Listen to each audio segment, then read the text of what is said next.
Wala naman pong buhay na perpekto, di ba? Pero ang importante sa amin, ganito kami. Kahit malapit ka sa Diyos o hindi ka malapit sa Diyos, May problema. may talaga may mga problema dumarating. It's also good to not compare. Kasi minsan pag nagko-compare tayo masyado ng mga situation natin, parang nananakawan lang tayo ng ng joy at saka ng motivation. Kasi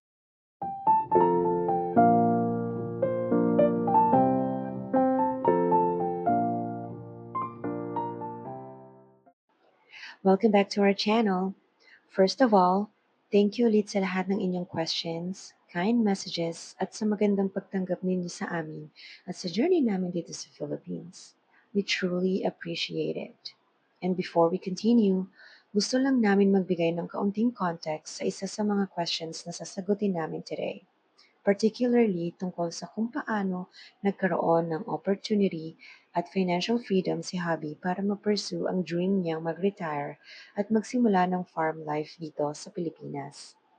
Part of that story involves a very personal chapter in his life, and that is the passing of his first wife and the life insurance that she left behind. We are sharing this not to invite sympathy or unnecessary speculation, but simply to answer the question honestly and transparently. Life can take us through painful and unexpected seasons, and sometimes those experiences also shape the opportunities and decisions we make later on. We also hope people will receive this part of our story with kindness and understanding, as it is something we speak about with respect for everyone involved. We also understand na sa social media, minsan may mga tao na nagdadagdag ng kulay o mali siya sa mga bagay kahit hindi naman yun ang intention. So we sincerely hope na people will listen with understanding, kindness, and maturity. At the same time, we also want to gently set some boundaries for this channel. Our main purpose here has always been to share our journey as Balikbayans, building a simple life and farm from scratch here in the Philippines. The lessons, the adjustments, the joys, and the realities along the way. So while we may occasionally answer personal questions when we feel it's appropriate, we also hope everyone understands that there are parts of life we still choose to keep private and protected. With that said, thank you for being here, and we hope you enjoy this video. okay, and to answer the golden question, how did you retire at the age of 52? Kasi for other people, parang it sounds impossible, lalo na sa cost of living ngayon, 'di ba? Parang nababaffle sila na wala kang kinukuha sa SS mo, hindi ka naghiram sa 401k mo, but still you were able to retire at 52. In other words, how was he able to save enough money to come back here and gain the freedom to pursue his dream? There you go. Okay, kasi namatay yung asawa ko, naging byudo ako. Tapos yung nakuha kong life insurance ng asawa ko, ininvest ko, binili ko ng bahay. Tapos yung bahay na nabili ko, nirenovate ko dahil alam ko makakuha ko ng mga bintana sa trabaho namin ng murang-mura. Kaya pinalitan ko lahat ng bintana, tapos finish ko yung basement. Kaya napaka malaking tamang desisyon sa buhay ko yung ni-reinvest ko yung nakuha kong life insurance ng asawa ko dati. At pagkatapos nun, yun, nagkaroon ng equity yung bahay na nabili ko dahil talagang malaki yung changes na ginawa ko sa bahay. Pinaganda ko yung yard, pinaganda ko sa loob at sa labas ng bahay. Tsaka yung location maganda, kaya madali lang namin na ibenta. Gusto ko lang idagdag na simula nung nawala yung una kong asawa, parang naiba na yung pananaw ko sa buhay. Naiba yung priorities ko. Kasi parang sa tingin ko, dati plano ako ng plano sa future. Tapos alam naman natin, si Lord yung may hawak ng buhay natin. Na parang yung plano natin so much ahead of time, na hindi naman natin alam kung yung time na dumating na nandun pa tayo. Kaya habang bata ako, gusto ko nang gawin yung pangarap ko na magkaroon ng farm dahil I don't take things for granted anymore. Dahil alam naman natin yung buhay na maiksi. Tapos kasi kuminsan tayong mga Pilipino, masyado tayong nagsisave so much for our future na hindi naman natin alam kung nandun pa tayo pagdating ng panahon. Tinuturuan tayo ni Lord na magplano, pero kailangan din natin na maging wise sa paggamit ng time tsaka energy na binibigay sa atin ni Lord para hindi masayang yung panahon natin dito sa mundo. We are not promised tomorrow.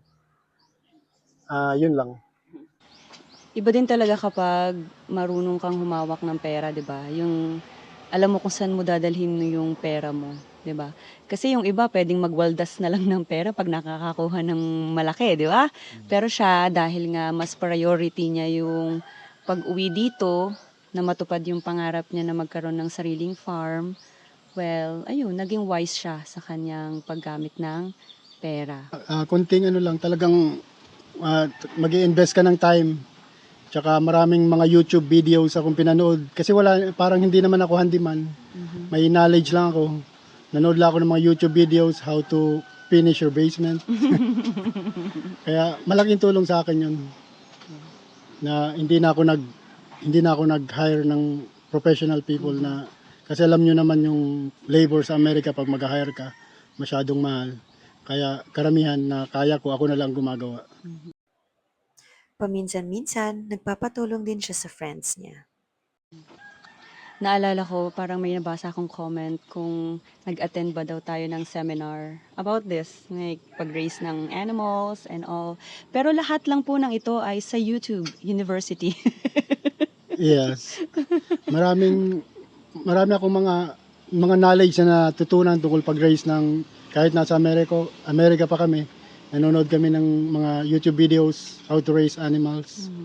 Kaya yun nakatulong sa amin. Kaya ngayon medyo may knowledge na kami. Hindi na kami nagsimula sa pinaka Zero. zero. Super zero. Yes. And it may sound like impossible, pero may mga nababasa rin kaming mga comments na they were able to retire at the age of 40, parang may 38 pa nga, no?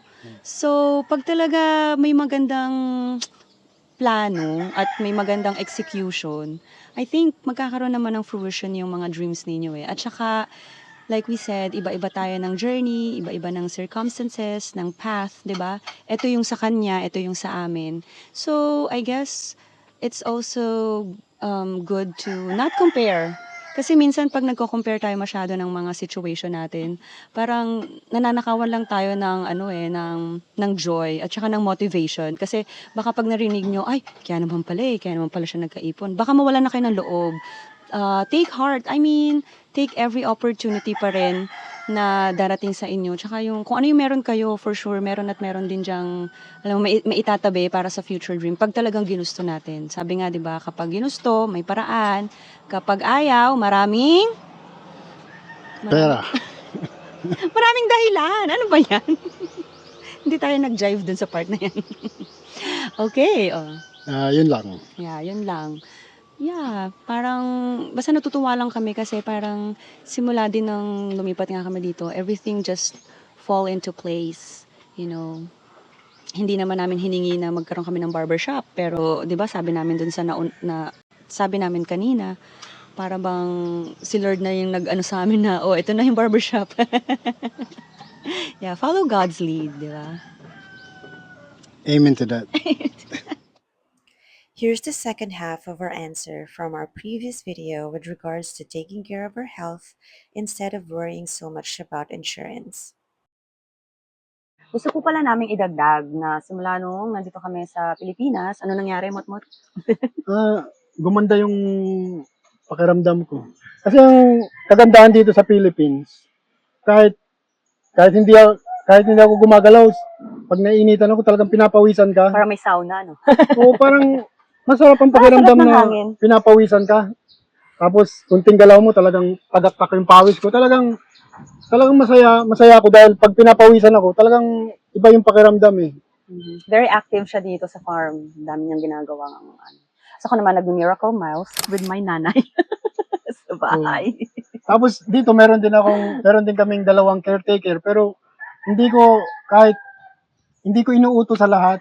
Hindi ko inuutos yung lahat ng gagawin kasi Mas gusto niya yung gusto ko ako rin ang gumagawa para papawisan ako kahit yung magbubuhat ng mga bato. Ako tumutulong ako dahil sa pakiramdam ko, maganda sa kalusugan ko yun na talagang pinapawisan ako at nakakapag-exercise. Yes. that's Samantalang right. nung nasa US, talagang may time na hindi man lang ako pinawisan ng ilang buwan. Hindi kasi last 3 years, di ba, remember, hindi po siya nag-golf. Eh kasi yung golf before, besides sa hobby niya at nagpapasaya sa kanya, exercise din kasi niya yun. Yun nga lang po, dahil nga ang weather sa Minnesota ay, alam niyo na po, 6 months doon halos ang lamig. So 6 months lang din po siya nakakapag-enjoy ng kanyang hobby. So pagdating na winter, ayan na naman, wala na naman siyang movement. Pero dito po, all year round, yan, nagagawa niya po yung gusto niya. So last 3 years, hindi po siya masyadong nag-golf dahil nga nag-focus siya sa pag-aayos din sa aming bahay. Kaya parang medyo nawalan din talaga siya ng time for his health. Pero ngayon, he's taking back his power. Oh. Parehas nung February, kung bumalik kami sa Amerika, Mhm. dahil may mga inayos Nagbakasyon po kami ng sandali. ng Yeah. 1 month. Tapos, yung 1 month lang na nasa Amerika na winter, nag-gain ako ng 10 pounds. 10 ba? Grabe naman! Oo, nag-gain ako ng 10 pounds. Grabe ka sa 10 pounds. 10 pounds nga. Oh my gosh, I didn't know that. Akala ko mga 5 Kasi lang. kasi nung nandito ako, 165. Nung bumalik ako rito sa Philippines, 175 na after 1 month. Kasi nga, hindi ako pinapawisan sa Amerika tapos kain lang ng kain. Mhm. Samantalang dito, kahit kumakain ako, hindi ako feel guilty dahil kahit maraming kinain ko kasi pinapawisan ako kaya hindi naman ako nag-gain ng weight kahit marami akong kinakain. Yeah. At saka yung napakalaki pong bagay, yung less na yung stress talaga. Kasi based po sa observation and sa experience din, di ba, na kapag stress ka talaga, lapitin ka ng sakit. Yung mga high blood, yung mga bad cholesterol, diabetes, even cancer, di ba? Yes, they are hereditary, but most of the time, they are also connected to your stress and your poor lifestyle, di ba? But I'm not a professional. Do your own research. Don't take my word for it. Pero like we said, talagang nung pagdating namin dito na hindi na siya nai-stress, hindi na rin ako nai-stress. Ganun na naman, di ba? We are one. Pag mag-asawa kayo, you are one. So, pag stress si hubby, stress si mommy. Stress ako, stress siya. So, dito mas madali namin nare-regulate po yung aming nervous system. Kaya, ayun, maayos naman. Masaya naman kami dito.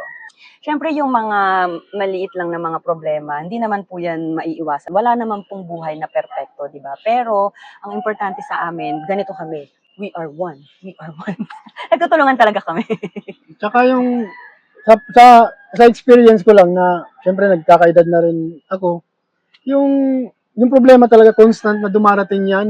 Pero pag mas tumatanda ka na, parang iniisip ko na lang na marami na rin problema dumaan sa buhay ko, nakalipas naman. Kaya Yes. yung mga bagong problema na dumarating sa akin, parang ini-ignore ko na lang, hindi ko masyadong binibigyan ng time na isipin dahil parang sinasabi ko lang sa sarili ko na sa experience ko na nung mga nakaraang taon, may mga problema ako na mas mabigat pa nga dyan, nalalampasan ko naman. Tapos ito, kaya hindi ko na masyado binibigyan ng attention yung mga problema na dumarating dahil alam ko kahit malapit ka sa Diyos o hindi ka malapit sa Diyos, May problema. may talaga may mga problema dumarating. Yeah. Pero ang pinagkaiba lang, pag malakas yung faith mo, malalim yung relationship mo with God, parang you have that strength, di ba? Yeah. Na hindi ka kaagad-agad nasusway, kumbaga. Oo, pinadaan ko na lang sa panalangin, tapos the next day, maganda ng pakiramdam ko. Parang, samantalang, nung araw na yun, parang wala nang, kasi parang may mga problema tayo na kuminsan parang there's no way out. Pero pag itulog mo lang, ipanalangin mo. Pray mo talaga. Tapos talagang the next day, ibang-iba. Walang Cast parang, all your anxiety nga daw sa kanya, di ba? walang Because He cares. God cares. malaking pagkakaiba ng itulog mo lang ang problema mo. Itulog talaga. Gano'n lang, itulog lang at ipanalangin. Matinding panalangin ang kailangan, syempre. Sana po ay marami ulit kayong natutunan dito sa amin, napulot sa aming mga kasagutan sa inyong katanungan. We're not here to challenge anyone. Ito po ay mga sagot lamang sa inyong mga katanungan, okay? Yun lamang po. Hindi po kami nakikipag-away. Kung di nyo po planong mag-retire dito sa Philippines, we truly understand and we are rooting for you. Kung masaya po kayo, saan man po kayong parte ng mundo naroroon, doon po kayo, basta po aligned sa values nyo, fulfilled kayo, di ba? Go, go, go. Yeah, marami namang mga Pilipino na talagang masaya sila sa Yeah, Amerika. nagtathrive sila sa America. Oo. Pero sa aming case, talagang dito kami masaya. And we are looking forward na makita po ang ilan sa inyo. May mga nabasa po kami mga comments na gusto pong dumalaw dito sa aming farm. Like we said, andun po yung aming email sa aming bio ng aming channel. And andito rin po, papakita ko po ulit dito. Papakita po ulit dito. Message lang po kami. Meron na kaming bibisita dito, no? Next year. Early next year, meron na kaming bisita. And yeah, yun lamang po. And hope to see you on our next video. Bye-bye!